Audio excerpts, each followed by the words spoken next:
कि दास्तां मेरे दिल की क्या सुनाऊं तुमको, दास्तां मेरे दिल की क्या सुनाऊं तुमको। वाह। मैं तड़पा वही बहुत, क्यों तड़पाऊं तुमको। मैं एक छोटे से गांव से हूँ। पापा ने कहीं से 5,000 रुपये ला के मुझे दिए, वो भी शायद मुझे उधारी ला के दिए उन्होंने। वो 5,000 रुपये भी घर पे नहीं थे। बॉम्बे में मैं सबसे पहले भट्ट साहब से मिला हूँ। अभी तक मैंने गाने लिखेंगे तो उसके तो 1,000, 1,500, 2,000 के पार पहुँच गए होंगे। नेक्स्ट मूवी आ रही है बोले चूड़िया, एक साउथ की फिल्म है, बहुत बड़ी है, जिसमें सनी लियोनी है। 3 महीने वाइन शॉप पे काम किया बतौर सेल्समैन। जी जी। नमस्कार, खमा घनी, मैं आपका अपना सुनील पंडित। मैं ऐसे शख्सियत से मिलवाना चाहूँगा आपको जो हमारे मेवाड़ में उभरता हुआ एक सितारा है। तो मैं सबसे पहले लाडोजी स्वालका का स्वागत करता हूँ हमारे चैनल के लिए। ये एक साधारण परिवार से हैं, गांव से, चित्तौड़ जिले का एक गांव है छोटा सा, वहाँ से निकले हुए हैं। मायावी नगरी मुंबई तक का जो उनका सफ़र रहा वो कैसा रहा, किस तरह से उन्होंने ये मुकाम पाया, आज हम इसी बात पर चर्चा करेंगे। मैं एक छोटे से गांव से हूँ, राजस्थान में, चित्तौड़गढ़ डिस्ट्रिक्ट है, उसमें गंगरार तहसील है और उसमें पोस्ट साडास है। और साडास पोस्ट के अंदर 4-5 गांव आते हैं, उसमें एक छोटा सा गांव है सूरज निवास। सूरज निवास, मैं सूरज निवास का रहने वाला हूँ जी। मेरे पापा किसानी है और जैसे सबको पढ़ाते हैं, मैं ही वैसे एक साधारण सा वही सोचता था, पढ़ता था। 12th क्लियर की, उसके बाद में मेरे को आर्मी का जुनून चढ़ा था कि मुझे आर्मी में जाना है, देश सेवा करना। और मुझे पूरा एक पागलपन था आर्मी को लेके। उसके लिए मैंने बहुत कोशिशें की। फिर कई बार मेरा एक बार तो सिलेक्शन हो गया था ऑलमोस्ट। स्किन डिजीज, जिसे अपन गांव भाषा में बोलते हैं बबूती के हिसाब से मुझे बाहर निकाल दिया गया। मुझे बाहर निकालने के बाद फिर मुझे लगा कि नहीं यार, तो शायद आर्मी तेरी किस्मत में नहीं है। कुछ नया। और उसी दौरान मैं छोटी मोटी पोएम वगैरह कुछ लिखता था। मेरा वैसे गाने सुनने में इंटरेस्ट किसी विषय के बारे में कुछ नहीं था। जैसे मैं कुछ गाने सुनता था तो मुझे लगता था कि यार ये गाने कैसे बनते हैं, और ये कौन बनाता है। लेकिन कभी किसी ने बताया ही नहीं। रोज सिर्फ गाने सुनते सुनते बहुत अच्छा लगता था और हमेशा नए गाने आ जाते थे। तो हमको लगता है यार गाने बनते कैसे और इतने जल्दी आ गया। अभी कुछ दिनों पहले एक अच्छा गाना आया, फिर आ गया, लेकिन किसी ने बताया नहीं।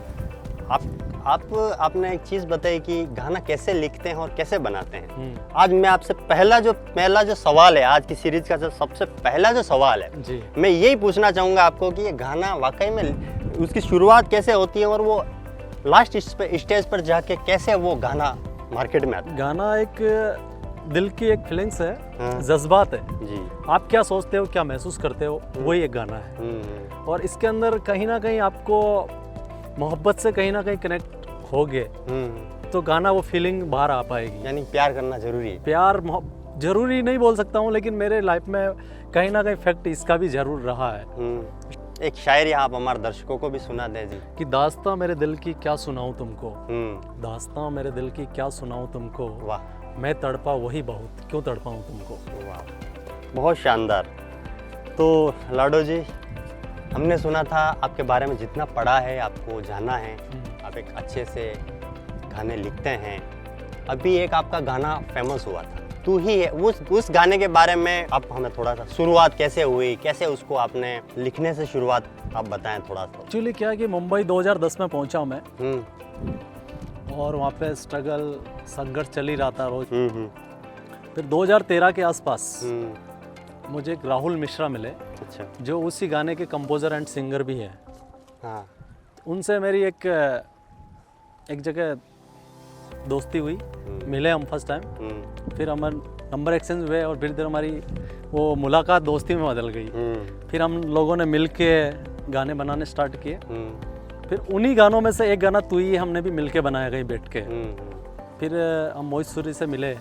फिर उनको जब हमारी अधूरी कहानी बना रहे थे वो, तो उनको ये गाना बहुत अच्छा लगा। बोला कि ये इसमें स्कोप नहीं है, लेकिन नेक्स्ट मूवी कोई भी करूँगा उसमें हो सकता है। फिर उसके बाद उन्होंने आप गर्लफ्रेंड बनाई और ये गाना फिट हो गया उसके अंदर। आपका टाइप जी म्यूजिक के साथ में है, तो जी म्यूजिक के साथ में आपका जो टाइप है वो भी बड़ा रोचक रहा है। जी म्यूजिक के साथ में स्टार्ट में मेरे 10-15 गाने का एक कॉन्ट्रैक्ट हुआ था।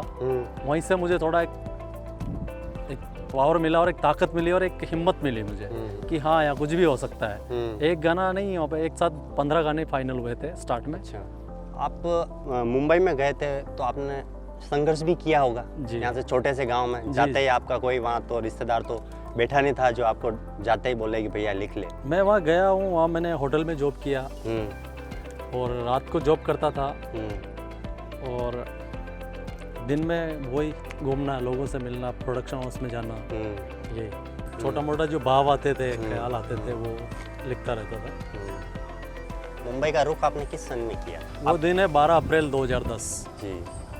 उस दिन मैं सोच लिया कि अब मैं वापस नहीं आना, अब मुंबई जाना है। मतलब कुछ काबिल, कुछ अपना मेवाड़ का झंडा गाड़ के ही वापस आना। झंडा गाड़ के आना या बाकी वो दरिया में डूब के वहीं रह जाना है वो, लेकिन वापस नहीं आएंगे, कदम वापस नहीं आएंगे। मैं ये सोच के निकल गया। 12 अप्रैल 2010 के अंदर जाने के पहले एक दिमाग में ख्याल था कि ये वाकई में लोग जो पहले डराते थे कि मुंबई में ये होता है, मार देते हैं लोग, ये करते हैं, वो करते हैं। उसके पहले मैं 5 दिन के लिए मुंबई ऐसे चेक उसको देखने के लिए गया कि वाकई मुंबई है क्या। अच्छा। लोग जो बोलते वैसे ही है या हम जैसे गांव में ऐसे ही लोग हैं वहाँ पे, या कुछ अलग है। जो होता है ना कि मुंबई जा रहे हो वहाँ पर तो कुछ भी नहीं होने वाला है, लोगों में नेगेटिविटी रहती है गाँव में, नकारात्मक सोच कुछ ज़्यादा ही थी। लेकिन मेरे अंदर कभी नकारात्मक सोच कभी आई नहीं, हमेशा पॉजिटिव सोचता था।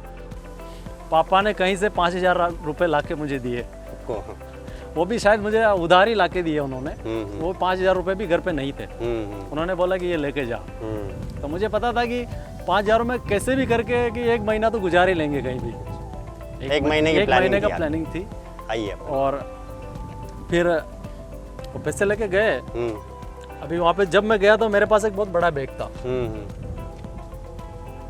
बैग बहुत बड़ा था और उस बैग में बहुत ज़्यादा वेट था। अब मैं बहुत टेंशन में आ गया कि अभी इतने बैग को, इस वजन को लेके मैं कैसे मुंबई में घूमूं, कहाँ रहूँगा।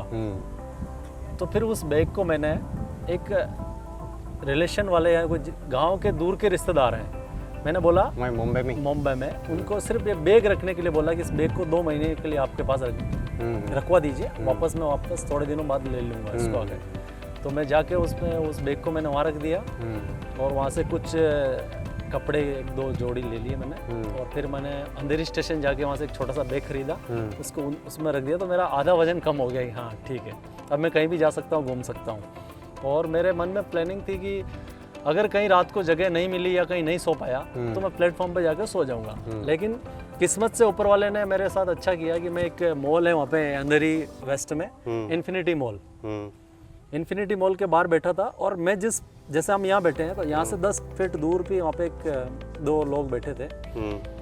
तो वो लोग आपस में एक दूसरे को कुछ अपना लिखा हुआ सुना रहे थे। तो मैं आज ज़्यादा दूरी नहीं थी, तो डिस्टेंस नहीं थी, तो मैं भी उन्होंने क्या लिखा था जो मैं सुना, तो मैंने उनकी तारीफ़ की, यार बहुत अच्छा लिखा आपने। इसी दरमियान सिर्फ इसी बात से हम लोगों की दोस्ती हुई कि उन्होंने बोला, वो भी राइटर थे, वो भी संघर्ष कर रहे थे। बोले कहाँ से आए हो? मैं कि मैं ऐसे आज ही आया हूँ और मुझे यहाँ ये करना तो रहना है मुझे। तो बोला कि वो भी एक नेक दिल थे, तो उन्होंने बोला कि एक काम करो, मेरे साथ चलो आप रहने के लिए। फिर मैं उनके साथ चला गया और उन्होंने एक बंगले में लेके गए मुझे। जिस बंगले में लेके गए उस बंगले के वो चौकीदार थे, वो भी राइटर थे। उन्होंने बोला कि आप एक काम करो, इस बंगले में सो जाओ, और बाहर से लॉक कर दिया। वो बोला कि अगर बुरा आदमी भी होगा तो भी ये बाहर नहीं निकल पाएगा, कुछ भी करे। तो उन्होंने मुझे इस तरह से 3 दिन वहाँ पे मुझे सुलाया उन लोगों ने। और फिर उसके 8 या 10 दिन बाद एक मैं होटल में जॉब पकड़ लिया, जो रात को मैं वही एक सेट था उसके ऑफिस के अंदर ही रहता था। होटल में क्या करते थे आप? होटल में कुछ नहीं करता था, वो सेट आता था और वो जाने के बाद लॉक करके सो जाता था। अच्छा। और रात का जॉब मेरा था और ध्यान रखता था। एज ए गार्ड समझो या ऑफिस का समझो, कुछ भी समझो। गार्ड तो थे वहाँ पे, वॉचमैन वगैरह, लेकिन मैं ऑफिस में उन बंदे ने रख लिया कि भाई तू सिर्फ ऑफिस का ध्यान रखेगा। खाना होटल में दोनों टाइम से मिलता था, दिन में भी मिलता था, तो बस सिर्फ रात को सोने का पैसा मिलता था, तो और आसान हो गया। हाँ, खाना पीना सोना होटल में दोनों टाइम। और दोस्ती हो गई वहाँ के मैनेजर लोगों से, तो क्या खाना है उनको सिर्फ बोलना था, वो जो बोलता वही खिलाते थे।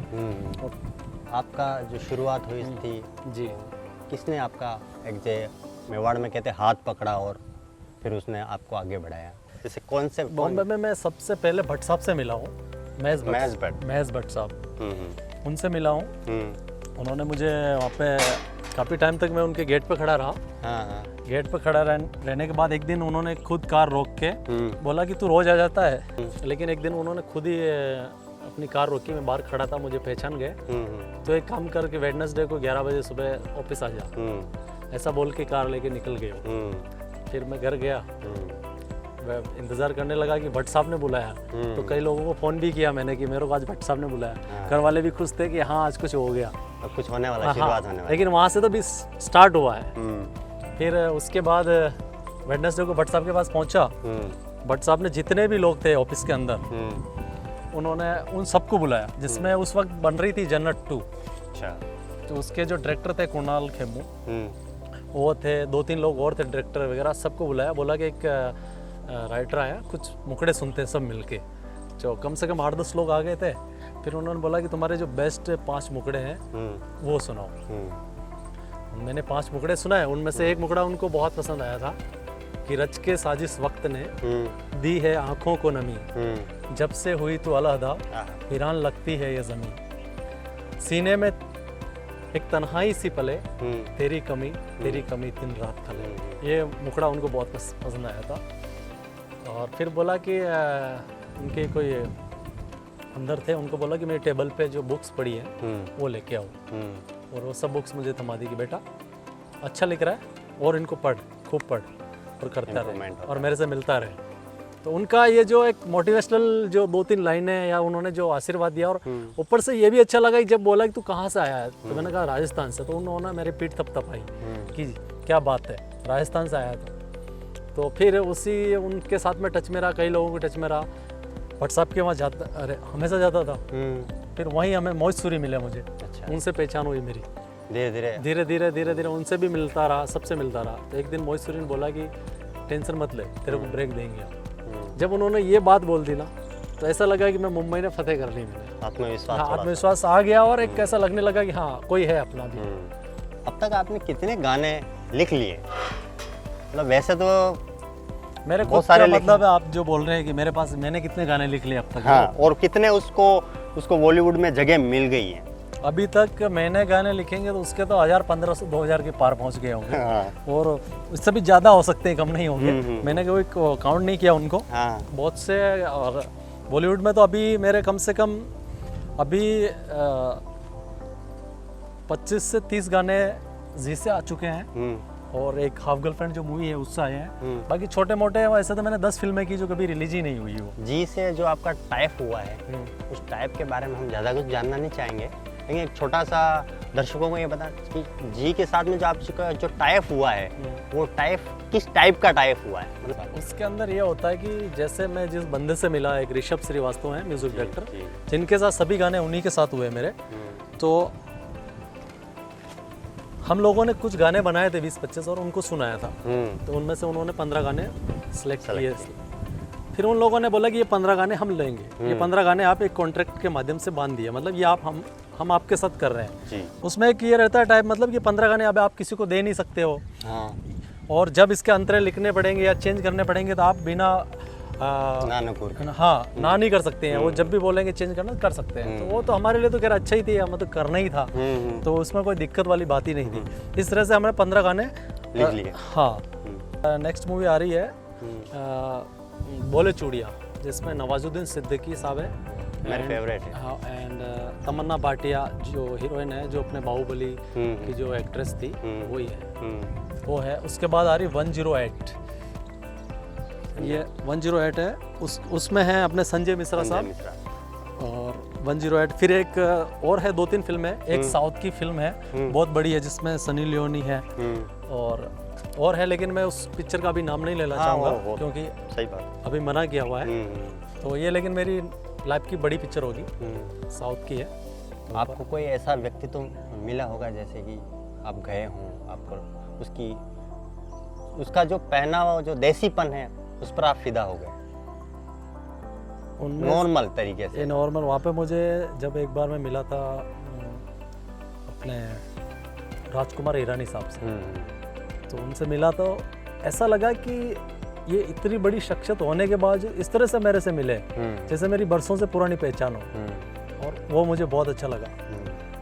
महेश भट्ट साहब से मिला, वो भी इस तरह से मिले, बिल्कुल सिंपल थे, आके मिले, जिस तरह बिठाया, कहाँ से आया तू, हाथ कंधे पे हाथ मिल के चले वहाँ तक, तो वो मुझे बहुत अच्छा लगा। मैंने कहा नहीं यार, है ह्यूमैनिटी इन लोगों में भी है अभी तक। तो उन लोगों ने बहुत एक ताकत पुश किया, यही है। आप 3 महीने वाइन शॉप पे काम किया बतौर सेल्समैन। जी जी क्योंकि आपका जो काम है वो आपने किया जी। 3 महीने में एक सरस्वती का पुजारी, जी गाने लिखने वाला, जी। और उसको वाइन शॉप पे बैठा है 3 महीने तक। तो उन 3 महीनों में क्या आपने फीलिंग किया और फिर किस तरह से आपने वो नौकरी छोड़ के आप उदयपुर आया था मैं। उदयपुर में मेरे मामा है यहाँ पे? हाँ, सेक्टर 9 में किशन स्वाल का जी। तो मेरे फादर और हम दोनों आए थे यहाँ पे। तो उन्होंने, उनके पहचान वाले ही थे जो उस वक्त जिनके जो ठेके होते थे पहले जिले वाइज होते थे। जी। तो उन्होंने बताया कि भाई यहाँ बैठ जाओ, उनसे बात होगी तो होगी उनकी। मामा ने बोला कि ये तुम्हारा आ गया है, तुम जाके वहाँ बैठो। तो रोज़ मामा वहाँ से घर से आ जाता था, दिन भर यहाँ रहता था, घर चला जाता था। इसी दरमियान अगर कुछ आइडिया आते तो लिखता था। फिर कहीं ना कहीं लेकिन ऐसा लगता था कि तू ये सब चीज़ों के लिए नहीं बना है, इस काम के लिए, ये काम के लिए नहीं बना है। तो वो एक क्या ज़िंदगी की एक ज़रूरत थी, वैसे भी चाहिए थे। और हमारे माली हालात इतने अच्छे भी नहीं थे कि हम घर बैठ के गाने लिख रहे हैं, घूम रहे हैं, तो वो भी ज़रूरी थी। मैंने मजबूर कर रखा था ज़िंदगी ने कहीं ना कहीं, कशमकश जारी थी। हाँ। उस वक्त मैंने एक शेर लिखा था कि कभी कहीं किसी मोड़ पर ये दिल मुस्कुरा ना ले, कभी कहीं किसी मोड़ पर ये दिल मुस्कुरा ना ले, ये सोच के जिंदगी ने तमाम गम दे डाले। तो जिंदगी ये चलता रहा। फिर नेक्स्ट इसके बाद में जिंदगी ने फिर और मुसीबतें आई, और तो फिर जिंदगी को उल्टा लिखा कि ये जिंदगी तू ढा सके जितने ढा सितम, मुझे खुशी से अच्छे लगने लगे अब गम। तो फिर ऐसे ऐसे खुद ही मोटिवेट करता रहा। मुझे किसी की ज़रूरत ही नहीं पड़ी कोई मुझे 2 लाइन बताए या मेरी तारीफ करे, नहीं, मुझे खुद पता था कि मैं खुद ही मेरा सहारा बनूंगा तभी आगे पहुंच पाऊंगा। और मैंने वैसे ही किया हर जगह। खुद टूटने लगा तो खुद को ही 4 लाइनें लिख के खुद ही खुद को ही सुना दिया, शब्दों से अपने आप को, हाँ, टूटे हुए दिल को समझाने की, समझाने बहलाने का, हर जगह वही किया मैंने कि अपने लिए खुद ही लिखता था और खुद को ही सुनाता था। मायावी नगरी से आप जी आते हैं, अपने दोस्तों से मिलते हैं जी। तो क्या कहते हैं वो? उस टाइप की बातें पूछते होंगे, अरे वहाँ क्या होता होगा, वो तो पूछते ही हैं, उनको तो पता ही नहीं गांव में। वो तो बोलते हैं कि अरे तो वहाँ रहता बॉलीवुड में तो स्टारों से हमेशा मिलता है। क्या मैं बोलता हूँ हमेशा नहीं मिल सकते हैं, जिनके साथ काम कर रहे हो आप। जैसे हमने आप गर्लफ्रेंड की तो हम श्रद्धा कपूर से भी मिले, अर्जुन कपूर से भी मिले। वहाँ के जो एकता कपूर ने उन्होंने प्रोड्यूस की तो उनके घर में ही पार्टी थी, तो वहाँ जितेंद्र भी आए थे, करण जौहर भी आए थे, सब आजू बाजू में घूम रहे हैं। ये श्रद्धा कपूर जी यहाँ पे खा रही पी रही हैं, वो उधर करण जौहर आए हैं, वो जा रहे हैं, ये जितेंद्र साहब बैठे हैं, ये एकता कपूर को मैं कुछ दे रहा हूँ, कुछ मांगा उन्होंने। ऐसा एकदम वहाँ लगता ही नहीं है कि हाँ। लेकिन यहाँ के लोगों को जब तक आप उनके साथ फोटो नहीं दिखेगा यकीन ही नहीं होगा। तो फिर मैंने सोचा नहीं कुछ फोटो लेना चाहिए था। मेरे जो फेवरेट राइटर हैं वो मनोज मुंतशिर है जी। ऐसे आपके भी कोई, या आप भी कुछ कभी सोचते होंगे कि नहीं यार मुझे भी ऐसा ही? मनोज मुंतशिर साहब मुझे बहुत पसंद है जी। उनके लिखावट, और वो तो अभी मैं क्या बोलूँ, अंदाजे बेहद अलग है, तारीफ के मेरे पास शब्द नहीं है। वो तो बड़े राइटर हैं, हम भी चाहते हैं उनके नक्शे कदम पे चलते रहें, शायर साहब की तरह, मनोज मुंशी साहब, ये सब बड़े लोग हैं। और एक उनके लेखनी में जो जादू है, मैं भी चाहता हूँ कि मैं भी संघर्ष कर रहा हूँ, धीरे धीरे हो जाऊँगा, पहुँच जाऊँगा वहाँ पे। वैसे ही कोशिश जारी है मेरी भी। मैंने उदयपुर अपडेट्स में कई डॉक्यूमेंट्स देखी भी है मैंने, बहुत ही अच्छी लगी मुझे। और जो आप काम कर रहे हैं बहुत ही अच्छा काम कर रहे हैं। मेरी तो शुभकामनाएं हैं कि आप ऐसे बढ़ते रहिए। और जो आपने ये स्टार्ट किया है कि मेवाड़ के मोती, ये भी बहुत अच्छा है। ऐसे करिए, नई नई प्रतिभाओं को सामने लाइए, उनमें हिम्मत बढ़ाइए कि हाँ ये कर सकते तो आप क्यों नहीं कर सकते। बस बोले। तो आज आपने देखा हमारे साथ में जुड़े थे लाडो सुहालका। उन्होंने अपने जो जीवन के अनुभव थे, उनकी जो प्रतिभाएं थी, वो आपके सबके सामने शेयर की।